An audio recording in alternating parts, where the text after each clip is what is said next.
I lived in the Sacramento region since 2003, so it has been mathematically around 23 years. And I am an immigrant, and I immigrated from India in the 2000. And I have a story uh, that I talk about is um, I think the Substack story I posted is all about leaving India on a Valentine's Day in the year 2000 and then landing here on a Valentine's Day in the year 2000. So talk about leaving one Valentine for another Valentine. So I tease my wife about all the time. So I've been here, and ever since I came, like most immigrant, it is for opportunities and is to see how we can contribute to the place where we live. And ever since, even when I was in India, also I was very active in politics and community, and I just brought the whole thing into the fold in this country here. Professionally, I'm an engineer. I've worked in a private sector for 22 years, and then now I'm working for a public sector for the last 14 years. I work for the state of California. I'm the principal engineer for water resources department. Part of my private sector experience, I've been an entrepreneur. I had my own business starting in 1994, and then I sold it in 1999. And then also I worked for the corporates like GE and CH2M. I also been a consultant because when I got really tired of fighting people during the 2008 mortgage crisis, I said, I want to become someone who I don't have to fire anybody, nor I get fired. So the best answer I got was, hey, become a consultant by yourself so that you don't have to worry about fighting anybody or getting fired. So I did that for a couple of years and had that experience of being a consultant and running a consulting business for myself and so on. So I bring a lot of experience. I think I've been campaigning for the last 2 years for the seat, and as I'm meeting with new people, and then most people are giving me the feedback that Jag, you're a very unique candidate. Is because we have seen the candidates who come up as activists. We have seen the candidates who come up as union members and union leaders. And we have seen the candidates who have come up because their father or their mother was a politician. But you're bringing something really, really unique skill sets to this, which is something that everybody is excited to talk about. And I have put out my vision for the city, which is I want to make sure that every resident in the city feels safe, valued, and included. I think we can talk more of expanding what that really means. Right. And you are a private entrepreneur and you are a public servant. So yes. Yeah, absolutely. Yeah. All right. Real quickly, before we get started, I do have some icebreaker questions to kind of ease us into the more serious questions. Okay. Chirag, do you have anything else before I kick things off? Yes. I almost feel like I want to ask you what inspired you to really decide to run for Folsom Council, but that could bring us somewhere else because it seems like it would be an easy question to answer, but it could take us somewhere else. So we'll just hold off on that for a second. Okay. All right. So real quickly, a few things I want to know because you are a resident of Folsom. Okay. So for locals only spots, what is your favorite hidden gem in Folsom that isn't a major tourist attraction? Oh, all right. So I would definitely have to go with the Folsom Powerhouse. Okay. Again, when I say Folsom Powerhouse, there are three different powerhouses. People get confused. So it's not Powerhouse Ministries. Okay. It's a church. There's a Powerhouse Bar, which is in downtown. What I'm talking about is real powerhouse. This is a small place in Folsom where the electricity was generated in 1895. And we just completed 130-year anniversary last year. It is completely hidden so much that I couldn't even find myself there. Okay. But because of my background in power generation, hydroelectric, and I blended right into this group, and I'm currently on the board of directors as the Friends of Powerhouse, and that is the hidden gem. You gotta visit this place. You will get an idea of how the Folsom used to be 130 years ago. And even though the Folsom has been incorporated in 1947, but you get an idea that how people used to even live there, generate power. And you blown away by the technology that at that time when they were having. It is amazing. The power that was generated, it's a very small power, like 2 megawatt, that was sent to Sacramento to run the rail cars. Oh, that's cool. Did you know that, Chirag? I did not. This was a no. It is really hidden, and Right. you will love it when you go. That's cool. Is it over by the dam? No, it's very close to downtown. Okay. Okay. I'll have to check it out. We're right before the bridge. Okay. All right. Now, my next question for you. Okay. Folsom is known for its extensive trail system and parks. If you had 1 hour of completely free time, which specific trail or park would we find you in? Ooh. Okay, so I would be on a Willow Creek. Willow Creek. So you can find me on the Willow Creek. A very simple reason is because it's just behind my house. So we have the trails. One of the reasons I moved to Folsom and also built my home is because I wanted to be close to the parks and the trail. And we have a Nisland Park, which is a community park, 35 acres of land, and it also has a ballpark in it, but it connects the multiple trails within Folsom. So I get out of my house and maybe a few steps away, I can catch the trail, and then I go through this. You can find me in Willow Creek. Willow Creek, we have probably 100 plus miles of trails, and this is one of the arteries you can find that people can be walking, or kids and dogs and everything else. You'll find me on Willow Creek. So that was an easy one for you. Very nice. It sounds nice. All right. Okay. Tough one? Yeah, okay. They're going to get a little tough, but still Oh, a little silly. all right. Okay. If you were a wrestler or a closer in baseball, what would be your walkout song when you enter the city council chambers? I don't know. Because again, yeah, I apologize. I'm not a baseball person. Okay. I don't know anything. But about if you were to enter, like, what song do you think you would enter as, like, entering to anything? Like, if you're thinking about, like, for example, like walking into a stadium or something, or even a concert hall, imagine.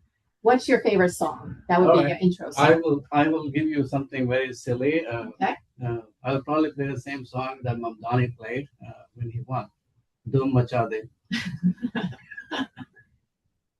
There you have it. Do you get it? Mm-hmm. Do you get it? Interesting. Yeah, it was. I'll play it. I'll play it in November.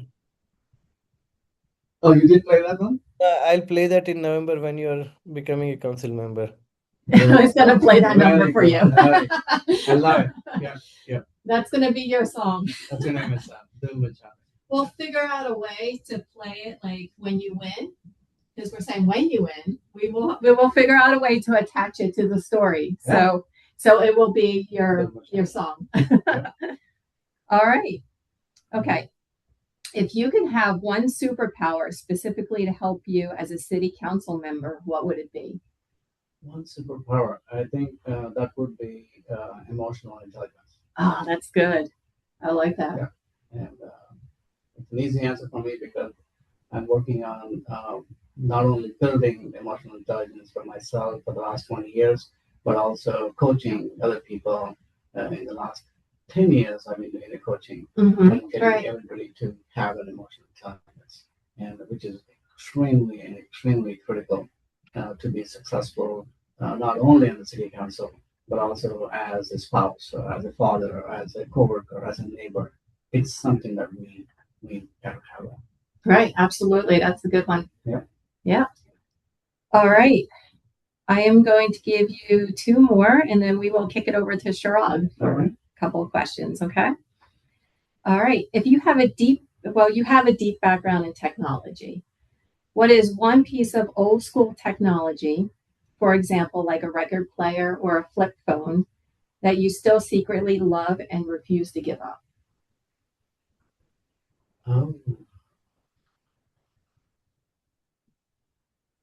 It's hard because I have adapted to the technology in the last 40 years that I've been exposed to this technology, and I don't have anything. Every time there's something new, I even had a flip phone with a walkie-talkie. I used to Right. use that for my work in the 2004 and 2005. Um, that was the latest technology. I moved to BlackBerry. I had one of the best BlackBerry at the time, and I know Obama talks about carrying the BlackBerry all the time with him. But I've gone I've gone with the technology. I've embraced the technology. I've embraced the changes it brought in. I I always wanted to learn new things. I learned new things. So today everybody's talking about AI. I'm also learning everything that needs to happen in AI. Unfortunately, I don't have anything that I'm holding on to. Okay, so on the other side of the spectrum, then let's say, what is your more recent, more advanced technology that you have? More recent, more advanced technology.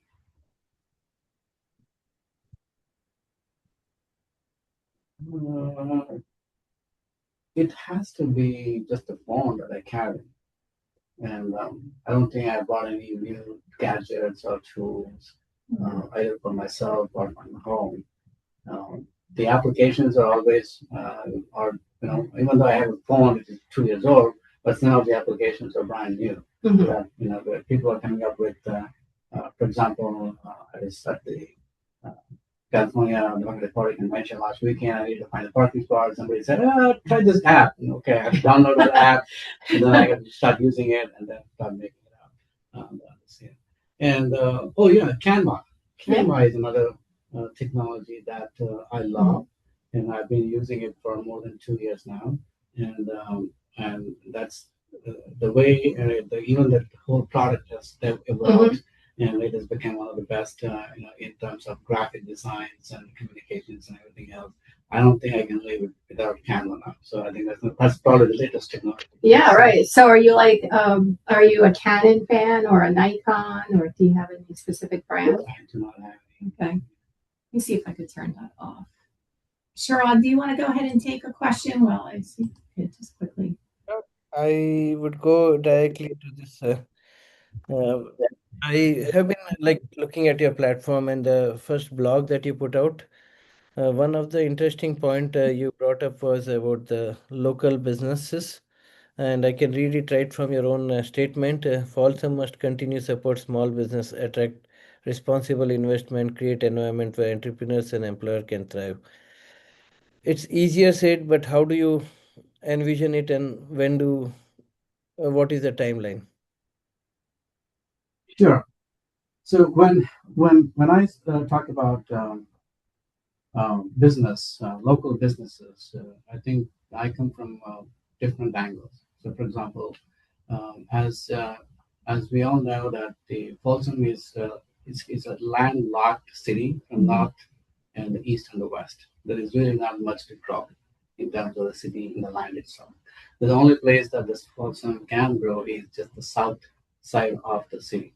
And again, once we go, all the development that's happening right now, which is 3,000, close to 3,300 acres of land which has been developed. After that, there's only a small piece of land that's available, close to 100 acres. And then we are budding ourselves into Aurora County, and then piece of the Sacramento County. You have the Rancho Cordova developing from the other side towards the east. So when I talk about the businesses, I'm talking about not only looking for opportunity for new businesses to come, but also to innovate within the existing businesses, right? So, for example, when I look at the shopping, the entertainment, and then the food and the restaurant type, I'll guarantee you that a lot of people from Boston they go to Roseville for that, right? So they travel to Roseville, and of course they don't come to Sacramento; it's too far. But they're all in Roseville, and then people who are in El Dorado Hills and also in Rancho Cordova, they also tend to go to Roseville, and that's one of the reasons Roseville has grown. Is not because of the population within the Roseville and Rockland and Lincoln area, but also they're getting all the people from Folsom, Rancho, and everybody else. So I think within Folsom, I think we need to take a look at some of the current policies that is if it is a constraint to the businesses, whether it's related to permit fees, whether it's related to just the environment itself. I think that needs to be tweaked. But we need to take a look at that. And the second thing, how do we do this? Is is I call myself is a community engagement. So if a community is engaged, then we can solve the problems that the particular city is facing. Mhm. It's not going to be easy, or it's not going to be a case where the council member says, "I'm going to solve all the problem." It is never going to be the case. I even tell my residents, if anybody says that, they're lying because they're not going to be able to solve the problem. The people are the ones who are going to solve the problem. But my job is to guide them. My job is to coach them. My job is to listen to them and give them these ideas. Now, when it comes to development, there's only so much we can do within the city of Folsom. Keep in mind that the city of Folsom has a 30% open space policy. That means if we have to think about any development that has to be infill, then we're encroaching on the open spaces. And that's going to be a big, big no-no, even for me, because the reason I want to run for this election is to protect the open spaces and then the trails and the parks that we currently have. And so we want to really get creative in the sense that either we bring the right kind of businesses, either we bring like let's do a survey of the city and find out what type of businesses, what type of establishments there's an appetite for the residents, and also we have to it's not only a good thing about bringing businesses, but also do we have the infrastructure to support them. Right now, the East Bidwell is a nightmare. I think everybody is talking about is the traffic that is causing on the East Bidwell, and everyone, number one issue you ask to also, they say traffic. Yeah. They forget everything else, right? So the infrastructure piece also plays into the role, whether do we really have the infrastructure to handle the new businesses that we come in. But I do want to work with the Folsom Chamber is because they have the business and economic development side of the city. And since the chamber has been part of the city formation for 80 years, in fact, the chamber is the one who created the city and charter, and they have some obligation in seeing that the city is healthy and the city is prosperous and so on.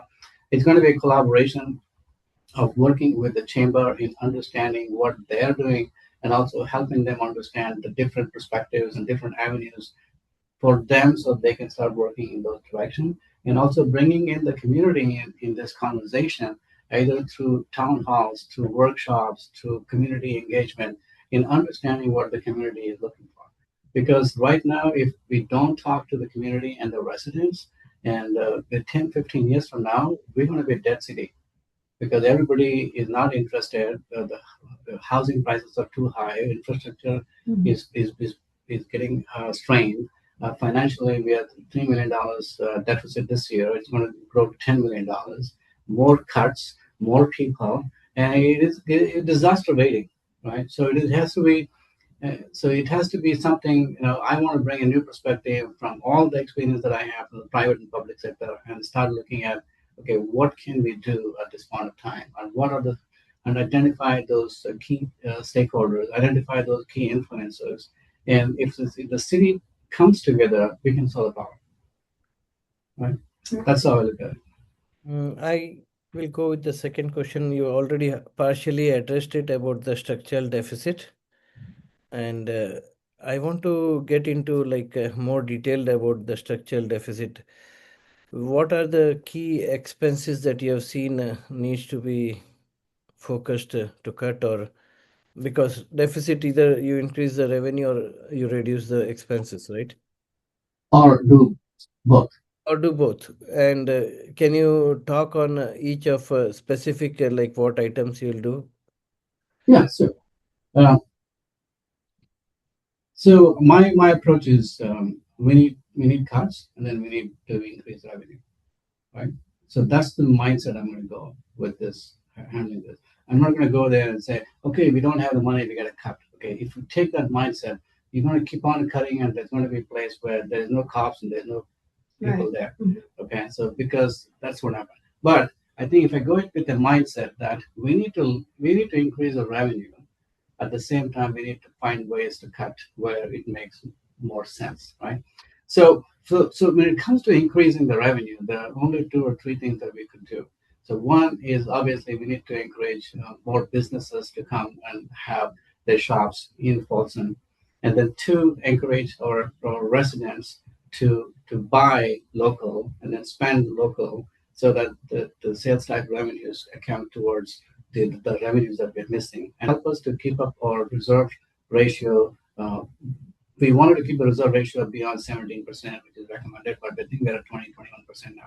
We don't want to get down on our reserve ratios. At the same time, when we have this money, we spend this money in a productive way, then that should result in more revenues for the city. I'm not looking at spending this money in terms of expenses, but in terms of investments. So how can we invest the money into the community where it has the returns back to us? A very simple structure. Now, when it comes to the expenses, as you probably know, there's only three major items that goes into Folsom City and most cities as well. $120 million is the annual budget, and then almost $30 million is fire, $30 million is police, and $30 million goes to the parks. You've got the 90% of the budget is pretty much covered between these three major agencies, and the rest is administrations and also the legal and everything that really goes on. So when we start looking at cutting the fire and police, we just cut 5 positions in police and 5 positions in fire. How much can you cut? Right? Then we're going to go get to the bones, right? It's going to start bleeding and it's going to just die.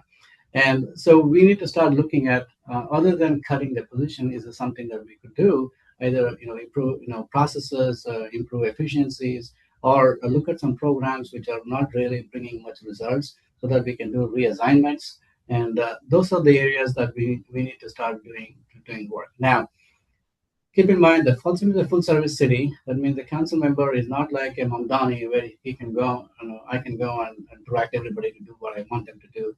So the city manager is the one who reports to the council. So anything, if I want to get it done, I have to instruct and direct the city manager, and any policy decision requires 3 votes on the council. Okay? So whatever I want to do, again, that's why I talk about superpower, is the emotional intelligence piece, where even if I have an idea, but I need 2 more people to work with me on this idea, but if I'm emotionally intelligent, I can articulate and communicate well, then I have the better possibility of the other 2 or maybe 4 people joining me and say, Jag, I see the vision. I see what you're trying to do. I see where you're taking us. Let's go with it, right? That's what superpower I want to work with this. And also looking at some of the contracts, and I looked through the budget line items for the last several years, and every fund has contracts written into it for millions and millions of dollars. And I went back to the council and I made a speech about exploring multi-year contracts with the vendors, whether it is maintenance of the parks, maintenance of the road, maintenance of IT services, whatever we have. Can we do a multi-year contract and negotiate 25% discounts? Right? And this is something I just did with Cisco Systems for the enterprise agreement, right? A 5-year contract last year I signed, and the $20 million, and I saved $5 million for the state. Okay? So there's something like that we could consider. Now, these are real day job experiences I want to bring in. But I do want to keep in mind that my tagline says, is a leader with a vision and heart, and the heart comes from the empathy. And being in a private sector, being laid off myself, and being able to lay off other people, I know the pain. I know what it means to do that. So any positions and cuts and layoffs that I support has to be the last resort. That means we explore everything possible to cut. And that's the only thing that is available. That's the one I'm going to support, because if somebody comes in, you just take out this 5 position. No, we need to look at other things. Why didn't we look at the other positions, right? And finally, I want to close this, is that with my business and entrepreneurial experience, I'm really good with accounting and finance and budgets and tracking and everything else. And I can read the city budget just like that. And even though it's 300 pages long, I understand every fund, I understand every money that comes in, I understand every money that goes out. And I can see things that other people may be missing. I can see things that no one can see. Can you give some examples that you see something in the city budget that you would like to? Yeah, there one example I'll give you. There's $50,000 city pays to Folsom Chamber every year. Okay. But I want to know what is that for. And I asked the council members, is there any obligation by the chamber to report on how they're spending? Okay. What is the accountability factor there? Or if we are investing 50,000 to the city chamber, what are we getting back? Right. That's the one part. There is a city properties has been rented or leased to the some of the Folsom chamber for $1. So I have a question. I'm like, why is this $1? So there are a lot of things that's going on in the city, which has been it's been normal. It's very normal to do these kind of things. When we have a lot of money, when we don't need this kind of money, so there is already this precedent and the practices that has been set. Mhm. But I think if I go there, I have a different view, a different perspective, and even asking this question, nobody has asked this question for 10 years. It's because they're all there. No, it's complacency, right? You just put your blinders and just keep moving. You forget about your peripheral vision. And that's exactly what's happening. I see with my district is that the council member has been there for 2 terms. It just completely lost the peripheral vision. And then if we ask questions, then it's like, okay, I was there 4 years ago when the decisions were made, and now you're attacking me, or you're accusing me, or they'll try to go really, defensive on things like that. Yes, So the best thing is that when you have too many knots in a row, just take a knife and cut it. Okay, don't try to unknot it. It's not a waste of time. So is there like audits going on, or are they given these reports of how they're spending this money and they're sharing that transparency with the public? No, so transparency, accountability, and integrity are the 3 pillars that I work on. And I have seen the council members complain about Public Records Act request. Okay. So when people are talking about PRA complaint, just the council member, I ask the question that's the transparency tool that we have to hold you guys accountable. And if you Right. don't like that, that means you don't support transparency. Yeah. You can't make a comment, public comment on a Facebook saying that PRAs is costing us money, PRAs is costing us time, PRAs is something that needs to be changed. That means in other words, you're saying that you're not supportive of the transparency tools that are put in place in the first place so that we can hold you accountable. Right. So I think there is a lack of transparency on budget. And this is the first year when I pushed hard that there were a lot of budget details was published. But in the past, it used to be something on 1 page, 2 page that just shows this is the budget and nobody really cared. But now, it is the dynamics are changing, and because now we're in trouble, people want to look at it, and we are pushing for more and more data, more and more transparency, and from the city management and the leadership. Hey, look, I work for public sector. 14 years I've been in public sector in a management role, and I manage millions of dollars of budget. I know how the budgets are made. Okay, how sometimes we got to be creative. Sometimes, we want to save some program. Sometimes we keep the program because if I give up the program this year, next year I may not have money for another program. A lot of things we have to do to retain because they don't do zero-based budgeting. It's the budget from last year, you just take it to the next year. So guess what? Those budgets have been coming like that for the last 20 years. And there may be programs hidden in those budgets that we may need to evaluate. Is it really worth it? Is it really bringing any value, right? And I think everything starts with asking right questions. Everything starts with the passion to solve the issues and the problems that we're facing, and also showing a deep empathy for the city people, so that we don't come across, or I don't come across as someone I'm going to hold them accountable and the consequences to it. But I want the city staff to be part of the solution, because they live this budget every day. And if we talk, they will tell us, oh, we can remove this program, or we can cut this program, or if you take this program, nobody will notice it, right? For example, another program we are right now talking about is the Folsom Zoo. Everybody talks about Folsom Zoo, but it's not really a zoo. This is a very big awakening for me 2 years ago, that I went to this Folsom Zoo. I took a tour. I called the director. I said, I need to get a tour. When I went there, I'm like, wait, this is not a zoo. This looks like more like a sanctuary. They said, yeah, it's called Zoo Sanctuary. Okay, so marketing-wise, they always call Folsom Zoo, Folsom Zoo, Folsom Zoo for some years. Right. $1.2 million is subsidized. Because For- it's a zoo. $1.2 million is subsidized by the city for the Folsom Zoo Sanctuary. Okay. And that's going to be a topic of conversation. We have a lot of programs, like athletic programs, athletics facilities are subsidized, and they're supposed to be generating revenues. They're not generating revenues. If it is not, the original intent was to generate revenues, we need to find out why they're not generating revenue. What can we do to generate revenues? And there is so much opportunity, Chirag.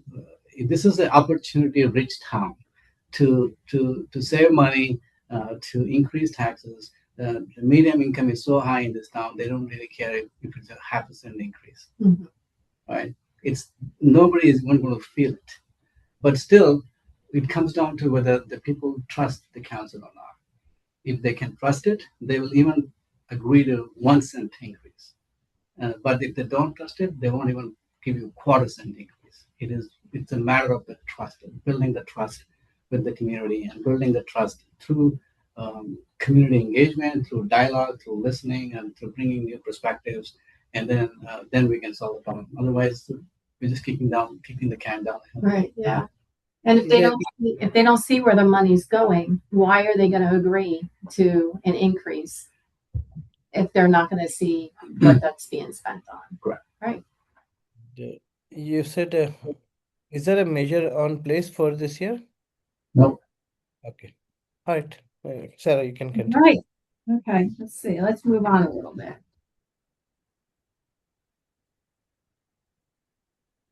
All right. You've stated that development should align with neighborhood priorities. How would you balance the state's regional housing needs allocation mandates with the concerns of existing District 3 residents regarding traffic and density?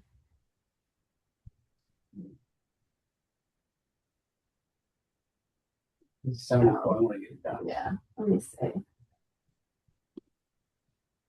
Oh, it's set now lower. Okay. Okay. Chirag, it's 75 degrees. Okay, sauna here. Do you want me to So repeat? two of us are radiating so much heat. Shall I repeat? Yes. Okay. So you've stated before that development should align with neighborhood priorities. How would you balance the state's regional housing needs allocation mandates with the concerns of existing District 3 residents regarding traffic and density? So it's a very tricky situation with Folsom right now. When the new development was approved by Measure W back in 2000, none of the residents were there. So when we ask about, okay, what is the needs of the community? The needs of the community in 2007 or 2000, late 2000, when they all voted on to creating this new development of 10,000 homes, they saw a different need at that time. But now that people are moving in, they're seeing a different need. Give you one example. Monday night, I was at the parks. We're building the second park in a new development, and we had a workshop. Then the community was asking, "Oh, we need a flash pad in the park." And then the city is saying, "No, flash pad only goes to be for the community park, not for the neighborhood park." You see where that there is a gap here in terms of what the community needs are, and then what the standards and the park designations looks like. But this is where I think we need to start looking at. Okay, yes, so you created these standards and said that the community parks will have a splash pad, or a neighborhood parks will not have a splash pad. Maybe that is the standard we created 30 years ago. But now, maybe with the global warming and everything else is changing, so there's a needs has also changed. So why can't we take a look at the standards? Why can't we update the standards and say, if this is the needs of the community, let's put it. Yeah. Right? So we're talking about 12 acres of land. It's not going to take up 15 acres or 12 acres. No, it's a small piece of the community need that they're asking, right? So when it comes to the housing, and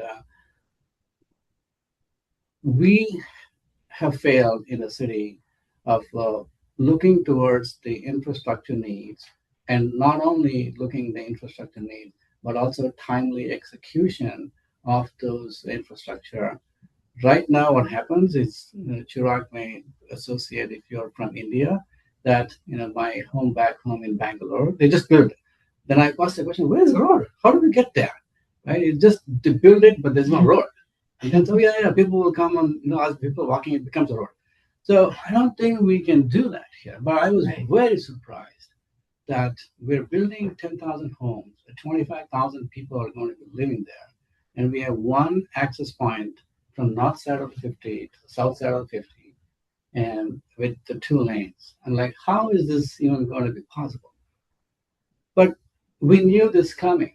We knew this is going to happen for 10 years, last 15 years, but we haven't taken action. Right? People can say anything about, oh, we did this, we didn't get approval, we didn't get the money, whatever the reason is.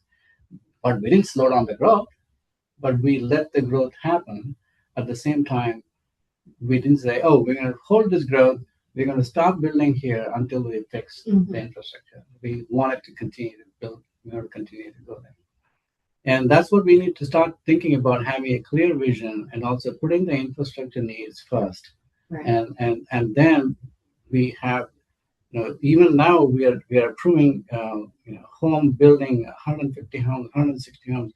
Guess what? We're adding these people, and these many cars are going to be on the street, but we are not paying attention to the infrastructure. That's what I want to change. And then you had some question about the state mandate. Yeah, so mandates, regional housing needs allocation mandates with the concerns of existing District 3 residents regarding traffic and density. Yes. I need to do some research about where we are as a Folsom city in regard to the affordable housing and the mandates and the requirements are. And since we're growing, there is an opportunity to make those adjustments.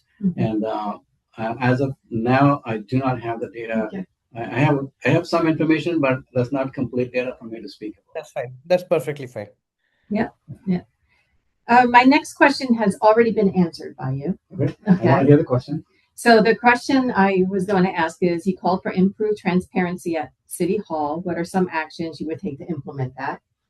We've already discussed that. I want to give you one more thing I want to do. Okay. I want to create a website with a monthly or a quarterly actuals on the budget display. Okay. So that, people either a dashboard or even a report. We,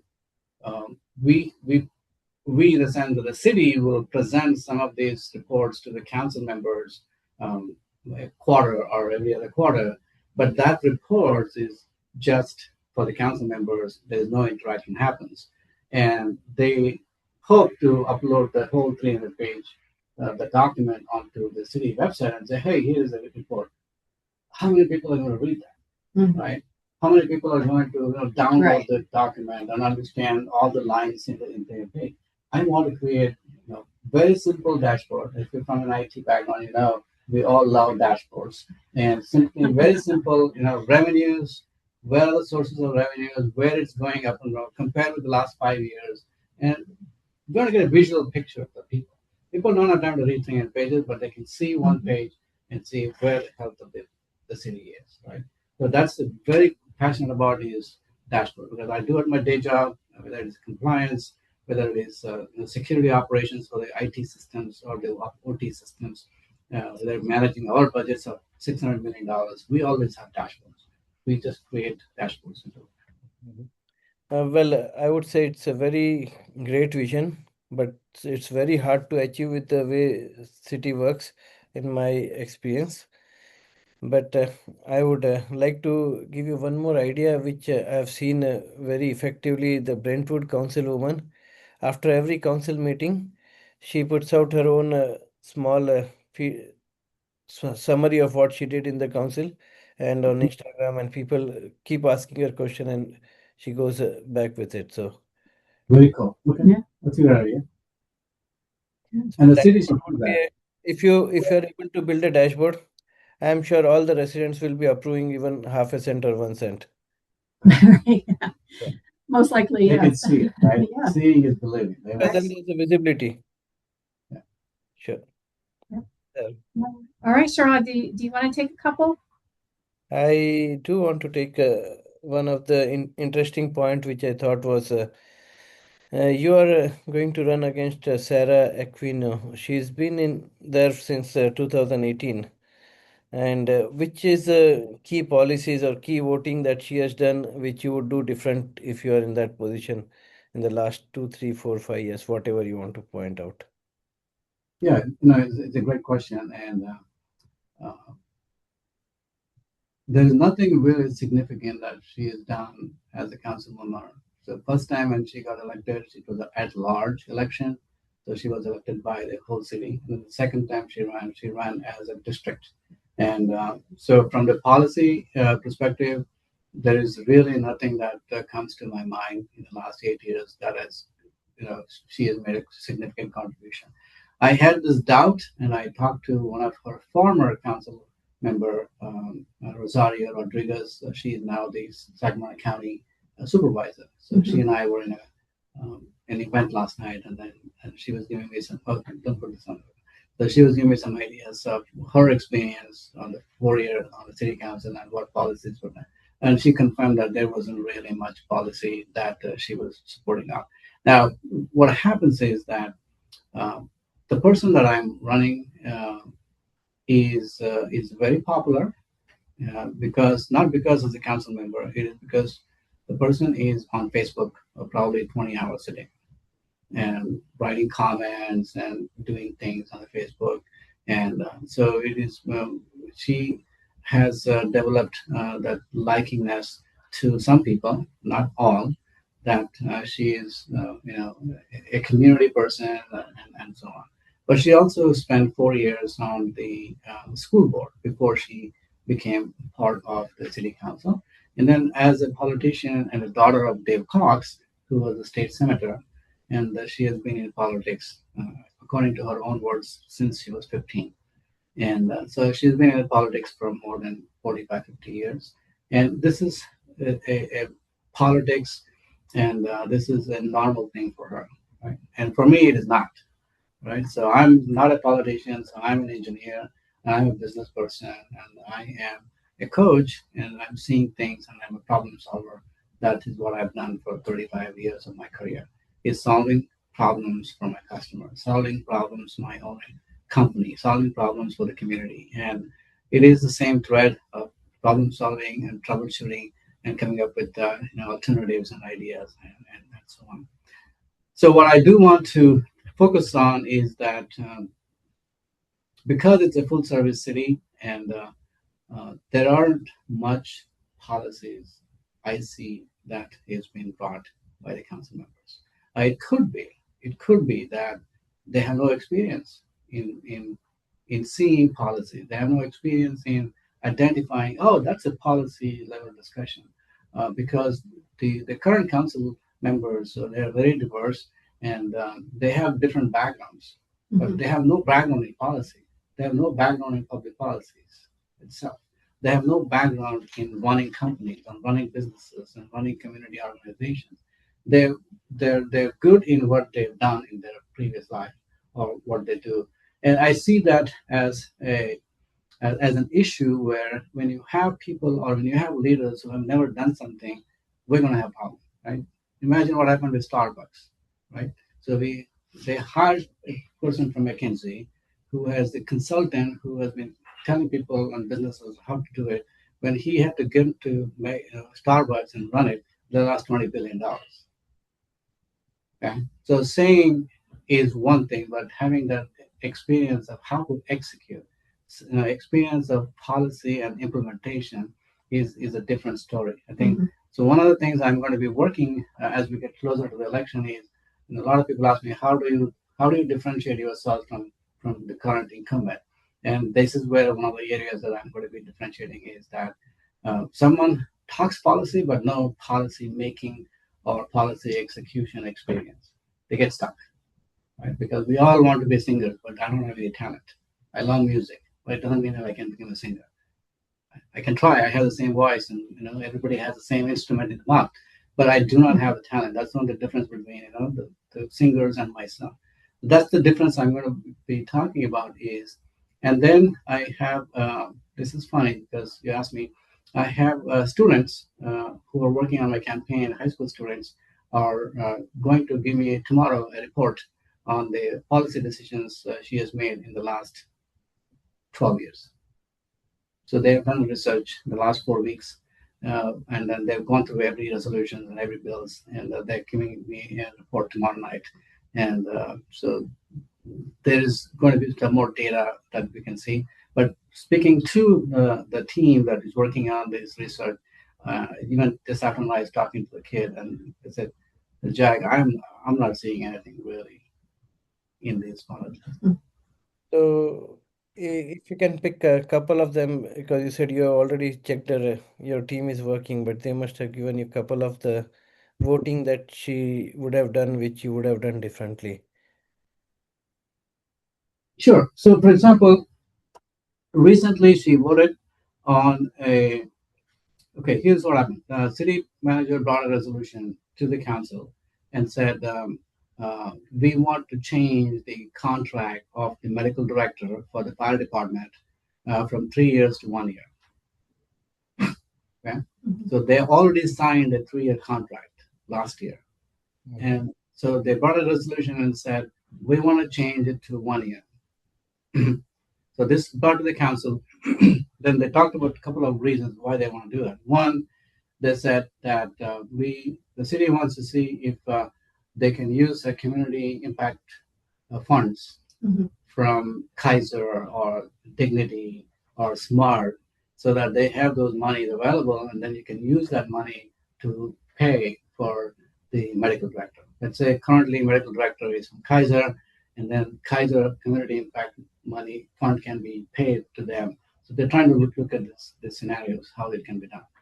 And then the voting happened. So we have, so she voted for yes. She wanted to cut the 3-year contract into 1-year contract. But if I were there, I would not have done that. Right? I would have still had a 3-year contract because one, we already have a contract. Okay, and the two is that if I go to a community impact fund, I lose control. The city has no control on the medical director because it's going to be paid by the community impact fund. The SMART or the Kaiser, who is going to be putting money, they have a better control on this particular position, and they have a better influence on. And why do I, as a city, want to give that up? Now, medical director is an important position, and it is mandated by law that we got to have them.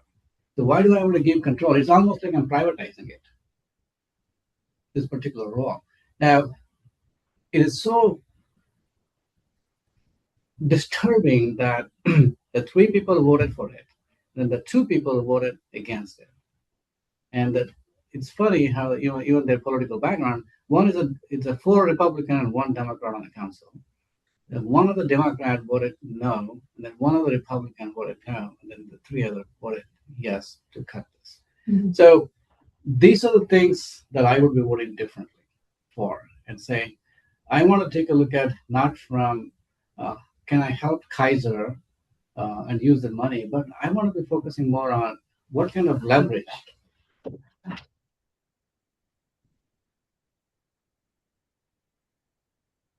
What kind of leverage that we have that we're going to give up, and what is the cost of giving up that leverage, right?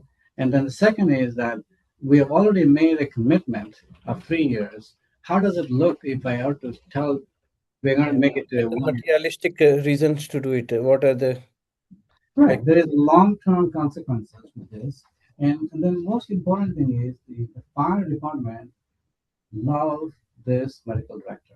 They've already established protocols. They already established communication. They've already established the way of doing things. And then the medical director has been a very, very key part of the fire department, especially with the EMS and all the tools and everything that is approved. And even now, I think the region is talking about the blood infusion through the EMS.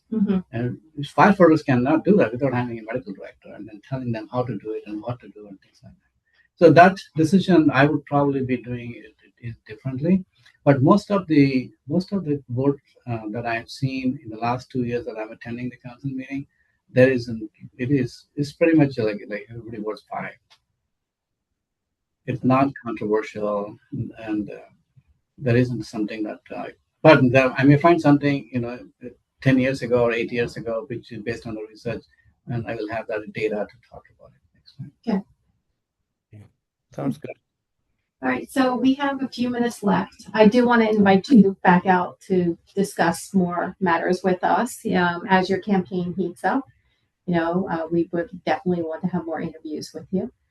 And before we do close up, though, I just wanted to kind of open up the conversation now. If there's anything left you want to share about yourself or your vision before we wrap things up. Yes, my vision is that I want every resident to feel safe and valued and included. And what do I really mean by that? And for example, I want people to feel safe, not something that I can give them a data and say the crime rate is going down, or the theft is the trend is going down. I don't think that data will help people feel safe. All right, because maybe there are some data freaks will look at the data and say, "Oh, I feel good now," but it doesn't apply to everybody else. So we need to do more than producing the data for the resident. We need to have more interaction. We need to have more involvement. We need to make sure that we are engaging with the community closely. That way, we are when we say things that they can trust, right? We're building the trust. And then when we talk about valued and included, our city has grown to be almost 20% minority now. It used to be negligible 10, 15 years ago. And the Asian population has grown significantly to almost 18 to 19% of the population in Folsom, which is completely unheard of. And I think a lot of people, if we are talking about getting the community to engage and getting the community to solve the problems, if they don't feel valued, they don't do that. Right? Because it's extremely important whether it's a minority or a majority in the city, but they have to feel valued. And how do we show they are valued? Through a lot of policies, decisions that we make. Like this traffic mess that is going on, I don't think they're feeling valued about their lives and their houses. They think, you guys have built this house, but you're not giving access there. So am I like a third class citizen here? Or things like that is happening all over the place. We want to make sure that it is all valued. And we want to make sure that I want to make sure that the people are included in the decision making, and whether we are deciding. I know the city council have to make a decisions, but what can we do to outreach? Do we need to create an outreach team? Do we need to create an outreach program so that we bring all voices to the decision making? Currently, the only voice I have is the Chamber of Commerce in the city council. And I think that needs to change, because since Chamber of Commerce is important, they're integral, but I think we need to look beyond the chamber, because there are going to be 95,000 people living in Folsom, and then we need to bring diverse voices into this. I think that's how I look at it. And for many, it could look like an abstract, but I'm very clear on my vision. I can see it, and it's all about feelings. It's all about everyone making sure that they're included and they're valued in the community that they live. Right. So I was just quickly had a view of how many people come and speak up in the Folsom City Council, because at OpGov we summarize all the city council meetings and bring up what community is talking in the front. So one thing I was out of a 98,000 population, I think that's the population of Folsom, right? It's growing, yes. Probably now it is. When I last read, it was 95. Now it could be 98 now. Yeah, something around. I'm not 100% sure. But there's very, very few people coming and speaking up in the city council meetings. And how do you plan to change it? There are, there has to be a strategy that needs to be worked out, and then we need to figure out how do we achieve a strategy. Now, I need to start out with whether the city has any strategy in there. For example, they have a strategic plan. What is their plan to engage the community? I need to find that out first, right? If they make that a priority, then we can roll out the programs according to that. That is the way to handle it from the city's point of view. Second is that when we are paying money to like Folsom Chamber and other groups, we need to make a conditional offers and say, hey, you need to develop, Yes. you need to do the outreach, Mhm. right? You need to bring these people. We're going to measure this. Have you done this? Have you done that? Right? Some of the programs that they have, I think we need to hold them accountable in those sense as well. And third is that as my experience tells me that the I am probably the only Indian sitting in the council meetings. Okay, I think that needs to change. Okay, we need to get more Indians. Are like 14-15% population in the city, and they're just not seeing themselves Mhm. outside. And I have to do something. Now, I was speaking to another group and I talked about the same thing is that I want to be set that example. I want to show as a model for the community, especially for the Indian and Asian community, and say, if this person can talk and this person can do that, we should also do it. Inspire them with leading, right? So leading by example. I can't go and tap on everybody and say you should go and talk to the council meeting. But if I'm there, if I'm speaking, that becomes more of an indirect influence on the community. But it is going to happen. Again, it comes down to how I operate. It comes down to what priorities I believe in. It comes down to my passion, and I have no other interest than serving the community. I don't have a business that will, by being on the council, it's going to help me with my business. I don't have any higher ambitions of using it as a stepping stone. I'm not a politician or a career politician. Only thing I'm cared about is that I want to serve the community. I want to serve and I want to take care of the community and then plan and everything that I know, bring it to the table so that it doesn't go wasted when I leave. Mhm. So I think that should be all for today. Sarah? That's it. That concludes the interview. Thank you so much for coming out with us. So We appreciate you. thank you for the And good luck. opportunity. Good luck with the campaign. Thanks, All Sarah. right. We'll be in touch. So, Thank you. Play the song soon. Thank you, Chirag. Take Jai- care. Bye. All right. Bye.